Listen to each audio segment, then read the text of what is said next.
আমাদের জীবনে এমন অনেক কিছু ঘটে যায় যেটার উপর আমাদের কোনো হাত থাকে না। তো যেটার উপর আমার নিয়ন্ত্রণ নাই সেটা নিয়ে আমি উদ্বিগ্ন হয়ে লাভ আছে?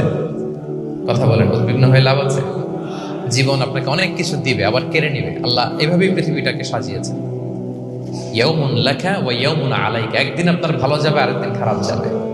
ওয়া তিলকাল আইয়ামু নুদাবিলুহা বাইনান নাস, আল্লাহ বলেন যুগটাকে আমি ঘুরিয়ে ফিরিয়ে মানুষের সামনে এভাবেই আনি। This is the routine work of this দুনিয়া।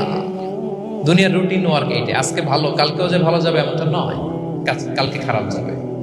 আজকে তার খারাপ যাচ্ছে, পরশুদিন আবার তার ভালো দিন যাবে। ঠিক কিনা বলেন?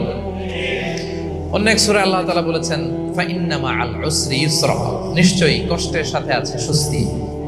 আজীবন মানুষ কষ্টে থাকে না, দুঃখের পরে থাকে সুখ। দুঃখের পরে কি থাকে? সুখ থাকে। এজন্য উদ্বিগ্ন হওয়া যাবে না। বিষ্ণু ইসলামের জীবনী থেকেও আমরা এটাই শিখি, উদ্বিগ্ন